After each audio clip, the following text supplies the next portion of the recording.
I have written on the theme of climate change regularly for now about 7 or 8 years in my capacity as a culture editor at Dagens Nyheter. And some people have half-jokingly asked me this autumn if I have changed office, if I'm no longer the culture editor but the climate editor at Dagens Nyheter. And perhaps it's not so big a difference.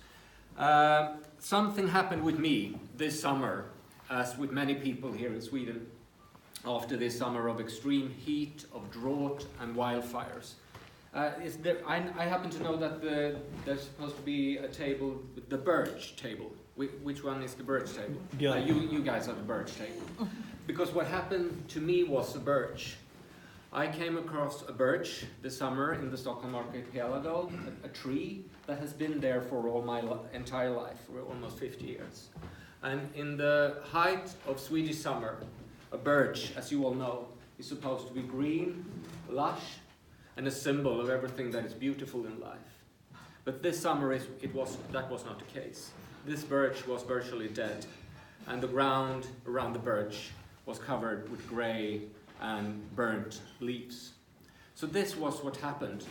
I'm not one of those people who have lived my life in thinking that trees have their own spiritual life and thinking that they can communicate with us. I have long thought such thoughts to be somewhat silly, to be honest. But this birch really came to me, and something happened. And I experienced a mix of rage and empathy with this tree, and a feeling that something was very obviously wrong. So since then, I have spent all my Sunday columns in Dagens Nyheter writing about climate change. I have, so to speak, intensified what I already started.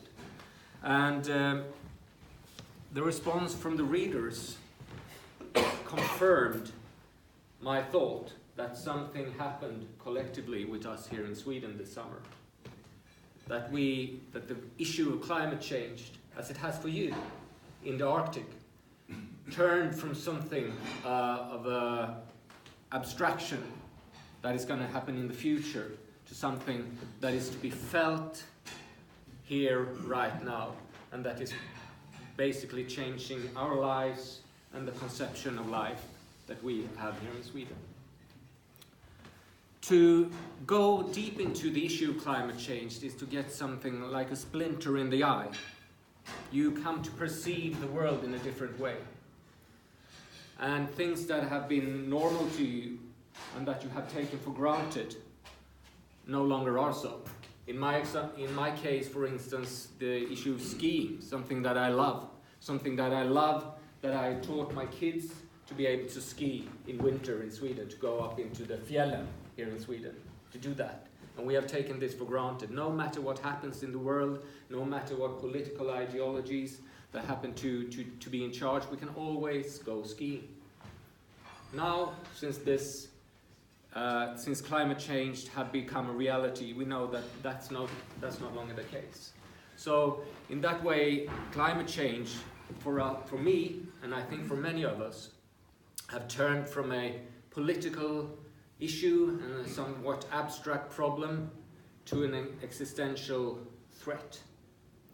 I have called, the subtitle of my book is 33 takes on the biggest story in the world, which indicates what this is about.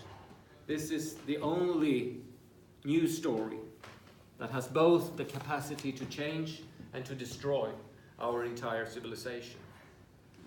And what the subtitle really states is that we, and I mean us as individuals, as citizens, but also those of us who are in charge of institutions, of organizations, and perhaps also of political governance, should treat this for what it is, namely the biggest story in the world, and the only story that really matters.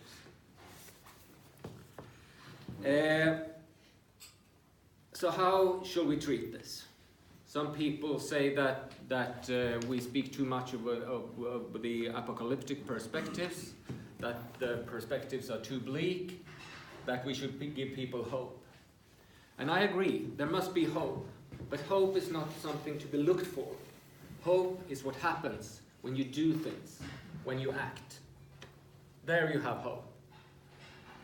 And a thought that for me have been very useful in this is that when people ask me if I'm optimistic or pessimistic in the perspectives of this, I say that you can be both at the same time. You can, as the Italian philosopher Antonio Gramsci said, you can be both a pessimist of the reason and an optimist of the will. And to round up here, I would like to remind Swedish guests and to also introduce you, Mr. Ambassador, and those international guests to two Swedish cultural icons who I know you Swedes here know very well, namely Tage Danielsson and Hans Alfredsson, who composed these are two very famous Swedish cultural icons. And in the beginning of the 70s, they composed a song that also has to do with the theme of today, namely with food and drink. They composed a song that all the Swedes of you know in here, Ett glas öl, a glass of beer. And the main subject is a very simple question, but yet a very, very heavy existential question. Will our children be able to sit down and have a glass of beer in the future? Will our children have fläsk och potatis? Will our children have pork and potatoes? Will they have bruna bönor? Will they have everything that makes a good life a good life? Today, the wish for our children to be able to sit down to have a glass of beer is not so certain. The magazine Nature Plants published a study earlier this year that global warming might effectively lead to both shortage and to higher prices of beer, because of the harvests of barley is supposed to go down with global warming. But remember then that you can be both an optimist and a pessimist at the same time. The lyrics of this text, A Glass of Beer, is pretty bleak and pretty melancholic. But that's not all of it. Listen to the music. It's very hopeful, cheerful, and almost happy. So that's the message that I'd like to send to us all. That you have to, as those two composers said, you can be both at the same time. And you have, as Hasse Alfredsson said, a damn duty to be an optimist. And if you are, our children are going to have a glass of beer in the future as well. Thank you. Thank you.